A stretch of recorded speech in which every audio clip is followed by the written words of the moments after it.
4 PM news network में दोस्तों आपका स्वागत है। मैं हूं आपके साथ राशिद ज़हीर। कयास तो ये लगाए जा रहे थे कि उपराष्ट्रपति के चुनाव में आंध्र प्रदेश के लोग, तेलंगाना के लोग अपने मन की सुनेंगे और अपने यहाँ के प्रत्याशी यानी कि इंडिया गठबंधन के जो प्रत्याशी रेड्डी साहब हैं उनको वोट देंगे। और तेलंगाना के मुख्यमंत्री ने आह्वान भी किया, लेकिन दोस्तों यहाँ तो उल्टी गंगा बह रही है। अमित शाह के जो फ़ोन थे इधर से उधर, हम उन पर सिर्फ बात ही करते रह गए। जयंत चौधरी ने एक ऐसा मामला फोड़ दिया। मैं देख रहा था राजस्थान पत्रिका में उनका बयान छपा था कि हमारे संपर्क में विपक्ष के सांसद हैं। यहाँ भी क्या खरीदो फरोख्त का मामला चल रहा है, डर खौफ का मामला चल रहा है, ईडी सीबीआई के डर दिखाए जा रहे हैं। हमने तो सिर्फ राजीव राय को जन्मदिन की विशेष देते हुए सुना था, लेकिन यहाँ तो उल्टी बात चल रही है। यह खबर आपके कानों तक पहुँच गई होगी। मैं आपको बताने ये हाजिर नहीं हुआ कि अजीत सिंह के जिसके लड़के के दो सांसद हैं वो इतना उछल रहे हैं कि साहब विपक्ष के सांसद हमारे पक्ष में हैं। अगर विपक्ष के सांसद भी उपराष्ट्रपति चुनाव में मोदी जी का साथ दे गए तो अंदाज़ा कीजिए कि कितना डरा हुआ है राजा। एक स्थिति तो ये है, दूसरी स्थिति ये है कि खरीदो फरोख्त की, डर की, खौफ की राजनीति उपराष्ट्रपति चुनाव में भी करेंगे आप। जयंत चौधरी के कांटेक्ट में अगर ये लोग हैं तो जैसा कि उनका दावा है उन्होंने लिखा, तो मैं सोच ये रहा था दोस्तों कि ये आखिरकार उपराष्ट्रपति के चुनाव से तुम्हारी सेहत पर, आप सुनने वालों की सेहत पर और मेरी सेहत पर कोई फ़र्क नहीं पड़ता। एक पत्रकार हैं, वो तो ये कह रहे थे कि रबर स्टाम्प होता है राष्ट्रपति। हालात तो कुछ परफॉर्मेंस के एतबार से ऐसे नज़र आते हैं, लेकिन फिर भी चलिए जैसे भी सही, हमारे राष्ट्रपति उपराष्ट्रपति के ऐसे पद तो हैं ना जिनको हम कहते हैं कि सर्वोच्च हैं। बहरहाल दोस्तों बात यह है कि ये तो बात हो गई जयंत चौधरी की, लेकिन मैं आपके सामने एक और बात रखने हाजिर हुआ। उपराष्ट्रपति के चुनाव में जैसे मोदी जी की मीटिंग कल की कर रहे थे 2 रोज़ की, पीछे आके बैठ गए थे, उसमें सुना 15-20 सांसद नहीं आए।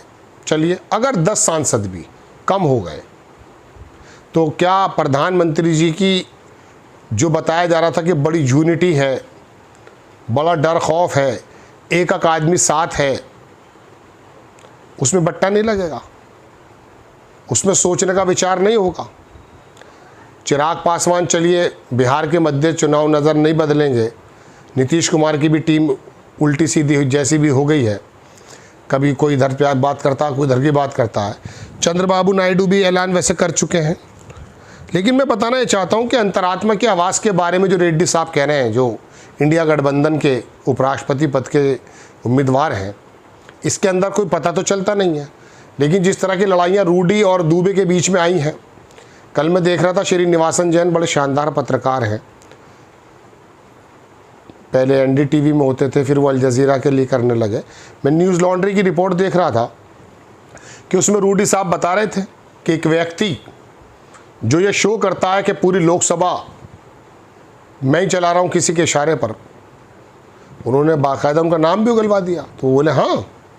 अब ये मैं खबरों का मिश्रण सिर्फ इसलिए बताना चाहता हूँ आपको कि ऐसे समय में अगर कहीं से भी, जैसे रूडी के इलेक्शन में अभी कॉन्स्टिट्यूशन क्लब का जो इलेक्शन हुआ था, अमित शाह की टीम में अबे ये कौन से थे, दुबे साहब, निशिकांत दुबे बैटिंग कर रहे थे, वहाँ हार का सामना देखना पड़ा है। अगर 10 से 15-20 कम हो गए, उम्मीद नहीं है मुझे उम्मीद नहीं है, चूँकि इस इलेक्शन के 3-4 साढ़े 3 साल तक मोदी जी को रहना है, किसी की हिम्मत नहीं है। एक मिसाल नहीं सुनते, मैं इस वाली खबर से मुतालिक नहीं कह रहा हूँ, एक मिसाल सुना रहा हूँ वैसे ही आपको। तालाब में रह के मगर से दुश्मनी संभव नहीं है।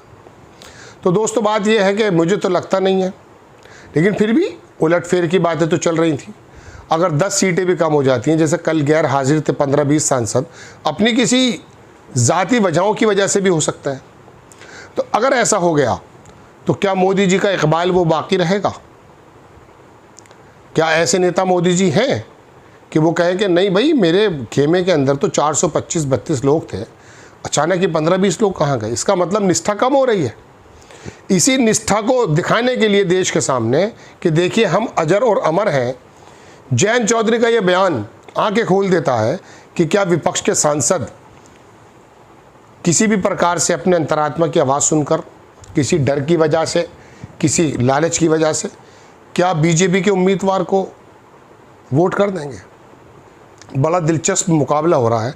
ऐसे उपराष्ट्रपति के चुनाव इतने ज़्यादा, मैं कह सकता हूँ कि जोश व खरोश लेकर नहीं आए पहले, लेकिन चूंकि बात यहाँ पे महामहिम की पर्सनैलिटी की है, मोदी जी भी बुला रहे हैं तमाम लोगों की बैठकें, उधर खड़गे साहब ने भी बुलाई थी, तो ये चुनाव के मद्देनज़र ही हमारा सारा फुटेज चला जाता है, ये जीतेगा वो जीतेगा। अच्छा जीत गया फिर क्या होगा? मैं अपने छोटे से पत्रकारिता जीवन में मैंने देखा सरकारें आई, सरकारें चली गईं, मौजूदा मुख्यमंत्री पूर्व हो जाता, पूर्व जो है और पूर्व हो जाता है, कुछ हासिल नहीं है, कुछ ऐसा मसला नहीं है। मैं आपको सच बता रहा हूँ, एक मुख्यमंत्री का बेटा, कांग्रेस की एक मीटिंग थी, मैं वहाँ गया तो वहाँ हुआ यूँ कि एक नेता आए हुए थे, बड़े सांसद, उनकी प्रेस कॉन्फ्रेंस थी। तो वो प्रेस कॉन्फ्रेंस में सिर्फ पत्रकार थे, मैं भी मौजूद था वहाँ। तो जब वो नेता आए तो उसके अंदर जो कांग्रेस के कार्यकर्ता था उनको अंदर आने नहीं दिया जा रहा था, क्योंकि एक लिमिटेड स्पेस था। तो वहाँ दोस्तों हुआ यूँ कि जब वो नेता आए, उनके साथ प्रदेश अध्यक्ष भी थे, प्रभारी भी थे, तो कुछ लोग और भी थे, तो पीछे कुछ कार्यकर्ता, तो लेकिन जो लोकल उस शहर के कांग्रेस के कार्यकर्ता थे जो जानते थे कि मैनेजमेंट कैसे संभालना है, वो उस भीड़ को रोक रहे थे ताकि प्रेस का जो कमरा है उसके अंदर ना आए। मैं आपको सच बता रहा हूँ, एक पूर्व मुख्यमंत्री का बूढ़ा बेटा, पुराने, उस भीड़ में यकीन मानिएगा हिल रहे थे।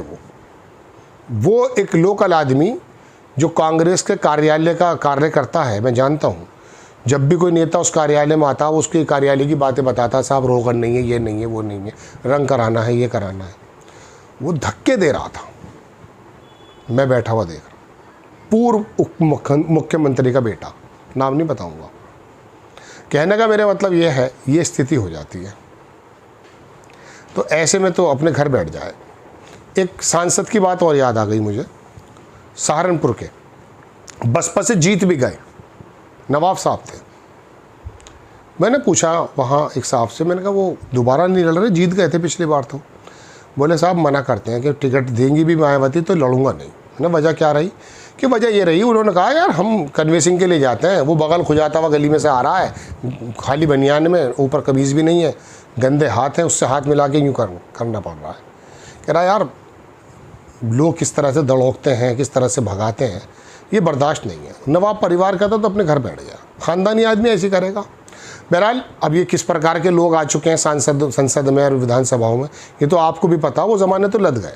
बड़ी खबर ये है कि 10-15 भी अगर कम हो गए तो क्या मोदी जी नैतिकता देखते हुए कह देंगे कि साहब मेरी स्वीकार्यता कम है, लिहाजा नितिन गडकरी को चुन लिया जाए, किसी और नेता को चुन लिया जाए, योगी आदित्यनाथ को चुन लिया जाए, रिशफल कर लिया जाए? ऐसा होगा क्या? जय हिंद।